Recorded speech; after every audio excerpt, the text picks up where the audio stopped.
Welcome, I'm Jay Height here at Shepherd Community. Lots of excitement at Shepherd Community in the summer months. Summer day camp, lots of kids, lots of energy. And at the Height household, my wife had a birthday last month.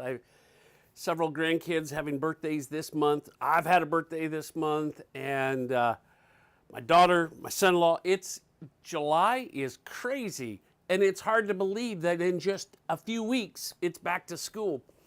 And we're ending this summer strong. We had a special day just a few days ago when we were able to highlight a great partnership we have with the city, EMS, and with our local blood bank. Hi, my name is Shane Hardwick. I'm a paramedic with Indianapolis Emergency Medical Services. Today's July 7th, and we're here at Shepherd Community Center with Versity Bloodmobile doing a blood drive. Indianapolis EMS has been partnered with Shepherd Community Center for several years now, and it's been a really good partnership. And one of the things that is incumbent on us as emergency medical service professionals is the whole health of the community, not just what's going on in that moment, but looking at the bigger picture of what's going on within the neighborhood. And one of the things that happens, particularly this time of year, is we are full swing into the trauma season. We see a lot of injuries, a lot of accidents, a fair amount of violence, and we want to make sure that we're doing our part as both Shepherd Community Center and as Indianapolis Emergency Medical Services to make sure that the blood supply in the city of Indianapolis stays at a respectable level. So the blood bank has come out today to help with our blood drive, and we have several different things going on today. We got a couple of out-of-town groups that are here doing community service projects.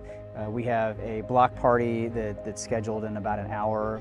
We have the food distribution center as well. So everything is centered right here today, and we figured what a great place to hopefully, no pun intended, but tap into the neighborhood resources and get some of our neighbors and some of our staff here to donate to kind of help with that blood shortage.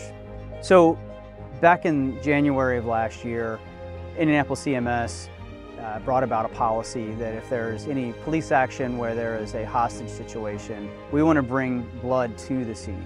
We want to, if there's an injury where, God forbid, a hostage has been hurt, or an officer, or even the suspect, that's a pretty high-risk situation. So we want to bring blood to the scene to start transfusing immediately. So we took it a step further and said, okay, if we're going to bring blood products out into the field for a hostage incident, what else does that look like? And so now we're actually, myself and another paramedic that works on the night shift, we actually carry blood with us in the car. It's in a cooler, and unfortunately Officer Perkins and I have seen more than our fair share of traumatic injuries out here. And so if we can actually start that process of transfusion on the way to the hospital, we're improving survivability rates, and we're improving the condition of that patient before we even get to the hospital. So that's kind of the next step in the process. So we have a vested interest in knowing that our blood supply is well stocked.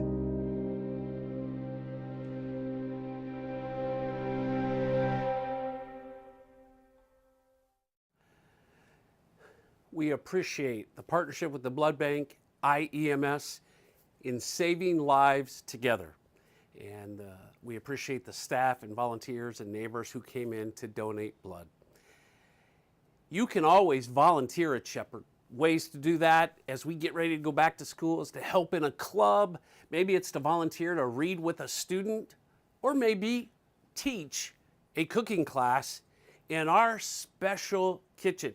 I had the privilege to host a good friend in our teaching kitchen, and you'll hear from him now.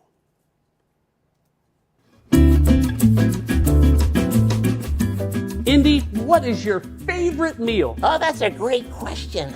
I know it is, because I asked you. Well, yeah, but there's so many things that I like. Of course, it goes without saying, I like bird seed on everything. So if you get me a pizza, I like veggie pizzas with bird seed. Is that sort of like an everything bagel? Yes, very much like that, very much like that. I had one, I thought it was bird seed on the top. Yeah, well, it is kinda. And if you add a little bit more bird seed to it, it would make it even tastier. But why do you ask? Well, we're here in our teaching kitchen. Oh. Today we will be making a sausage and egg breakfast burrito. Hoy vamos a hacer un burrito de salchicha con huevo. And so again, the ingredients that we're using primarily come from those that we are giving to our neighbors. Y otra vez, los ingredientes son toda la comida que estamos agarrando para distribuir a nuestras familias. Did you know we had a teaching kitchen? I did not. Yeah, we bring students in here, we bring parents in, and we have cooking classes. Look at this place. Yeah, my wife has signed me up for the classes. Oh, has she? Yeah, I can, How's that going? thankfully they got microwaves. I can make a mean bowl of cornflakes. Well, I like cornflakes, so that's good to know. Yeah, well, besides pouring the milk, I get lost in the kitchen, except when it's time to eat. Well, you know, I'm pretty good in the kitchen. I know my way around the kitchen. I do. So that's where you wash the dishes. That's important to know. Yep, and that's a refrigerator, That's and very they got important. the stoves. Yeah. I like it. I love the kitchen. This is cool. You have your own teaching kitchen to help people learn how to cook.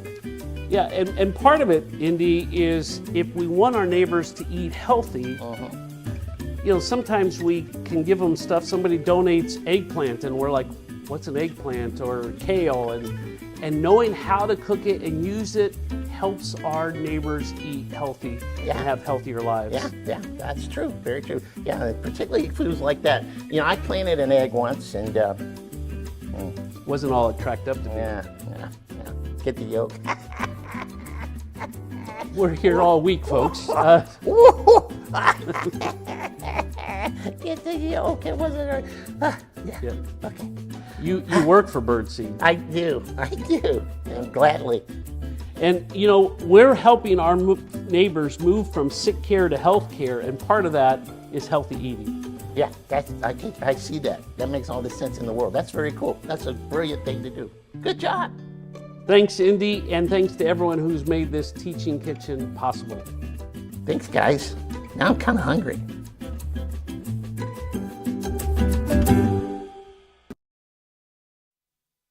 Thanks, Indy. It's always good to host you. I guess you would say he and I are both bird brains, and birds of a feather flock together. We do seriously appreciate Buckingham Foundation that made our teaching kitchen possible, and the partnership we've had for many years in helping our families access healthy cooking. And so thank you. We're also so blessed by so many great partnerships, and Habitat for Humanity is building 2 homes for folks who we care so deeply about, folks who we've been able to minister to and serve with. I'm here with Jim Morris from Habitat for Humanity. Jim, thank you for being with us. It's exciting, the partnership that Shepherd Community and Habitat has. Tell us a little bit about what that partnership looks like. Well, I know, thanks, Jay, for having us. And we enjoy any way we can partner alongside others who are trying to engage the community in a way that you all are.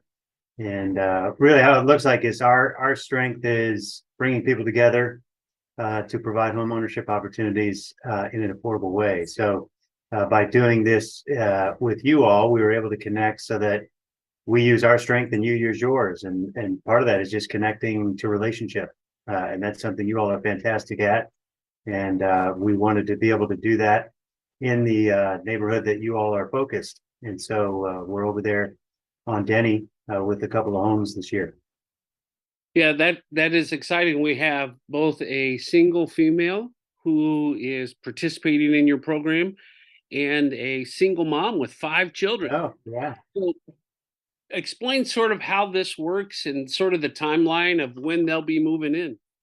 Yeah, both of them started in what is called Habitat University. And it's just a way for them as first-time home buyers to engage to an incredible home buying process that is really about them learning how to be homeowners so they can be successful long-term. And that's understanding finances, understanding that, hey, the water heater is yours now to take care of, and learning some of the facets of just taking care of your home, whether that be just kind of light drywall repair or other things that are necessary to be successful long term. So they've gone through that process, and once they are there, we get the privilege, and by we I mean the community gets the privilege to walk alongside them as they build their own homes. And so they've invited us into their lives to support them, and in this way, they get a chance to not only participate, but to see it come from beginning to end. And so we'll see those.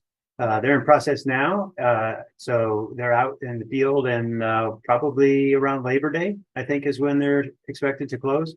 Well, that's exciting, and we appreciate this. It's interesting because both of these ladies that we're able to help work for Shepherd. One has come from the neighborhood, is someone who had their children in our program, and now they're both employees of Shepherd.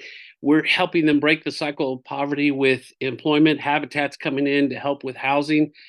And then we're adjusting their work schedule so that they have the time during the day free to work on the site and the hours that's needed and expected in this partnership. Jim, we have a commitment to help in raising funds. Our goal is $100,000 to help with these. Tell us a little bit about what that would look like. What does that money do for these two mothers, or for these two ladies? Yeah. So all of the funding goes directly into the homes themselves. So whether that's obviously part of the home building process of the land and getting the land developed to be able to handle the homes, and then there's the homes themselves. And as everyone knows, the materials and labor, the contracted labor that goes into the work on top of volunteer work costs more. And so when we're raising money, and by we partners and ourselves raising money, it goes into the actual structure and the capital that it costs to build that structure. And from there, then, because we are the mortgage organization as well, we provide the mortgage by originating the mortgage and then servicing the mortgage. And so they get to start fresh with their mortgage, and that funding helps to get them on to a great start then by having the home completely paid for, and then they get to start their mortgage through us. And we've had actually 185 homeowners in our 36 years pay off their mortgage. So that's the anticipation for both of these families to be able to do that in the future as well. Well, that's exciting, and we know it's important. Home ownership gives you equity, and it is so critical for us, for our families, to be able to use that and to continue to improve the neighborhood through home ownership and taking two empty lots and Habitat coming in and building those. How does that happen? So you've picked a family, then what's the process that they go through to be selected and be a part of this?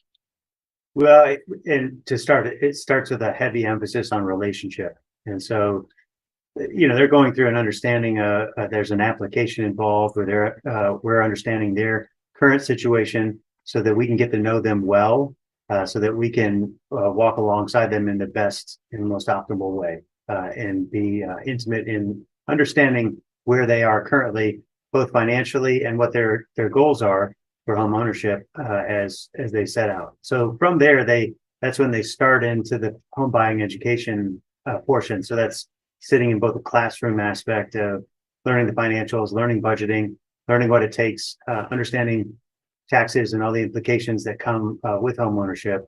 And then they start to volunteer once the home starts. So once the foundation is in and the framing begins, they get to actually volunteer and participate in the home build. And when they're partnering with an organization like yours, that flexibility you provided is huge so that they can actually have that full experience out on the job site. Once they get through there and the home is done, that's when we get to do the home blessing, which is a great milestone in their efforts. And they get to close on the home and the mortgage, and then experience that full sensation of getting handed the keys and opening the door to their new home, and welcoming us in as guests that day to their home.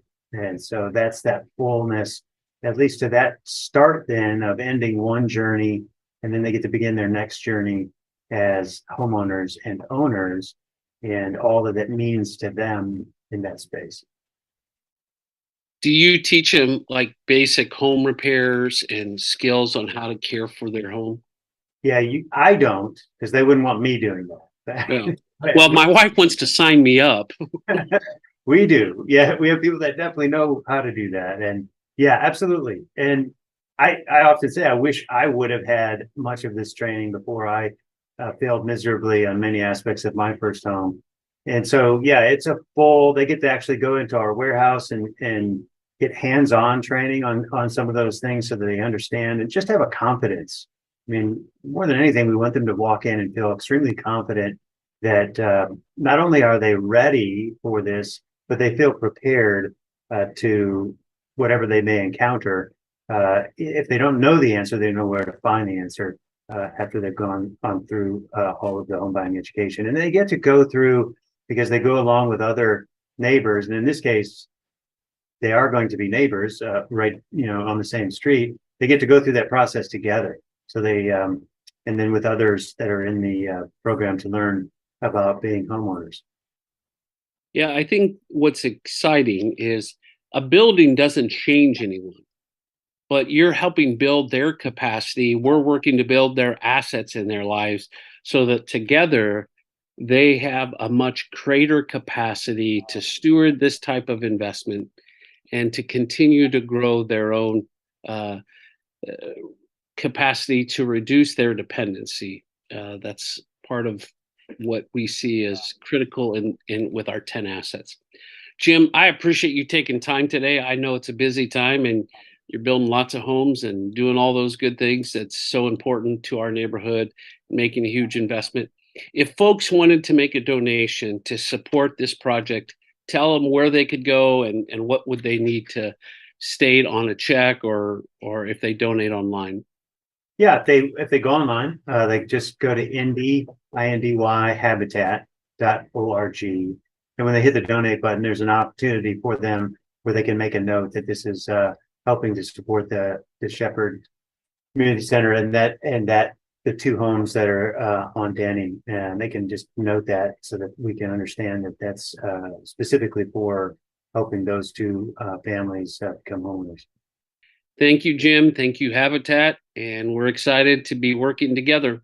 Yeah, it's equally, Jay. We appreciate being partners in this and seeing how these two families can really come together and know what it means to be owners and just have that ability to do all the things that they aspire to once they move in.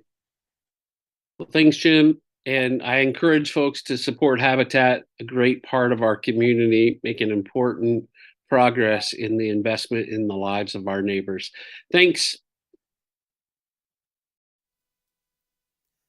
Thanks, Jim, and thank you, Habitat. We're excited as we get close, very close, just probably less than 6 weeks from now, they'll be moving into their new home. And we celebrate with them, and we are indebted to our great partners at Habitat and encourage you to support this project around helping two of our families, a single lady and a single mother with 5 kids, who are both working for us. So they're colleagues, the folks that we've been able to help in the past and now able to help in a different way, both as an employer, but also in this partnership with Habitat. Check out our podcast, Breaking the Cycle of Poverty, wherever you find your podcast. Go there and type in Breaking the Cycle of Poverty. We appreciate and remind you there are ways that you can help always as we get ready for back to school. Items we need, dry erase markers. We're always in need of paper products for our kitchen and Kleenexes. As we start having the kids come back in school and then after school, Kleenexes are always a thing that you could donate to help us. We appreciate the partnership that together we're breaking the cycle of poverty. Look forward to updating you more on the exciting things happening here at Shepherd Community. Thanks and have a great rest of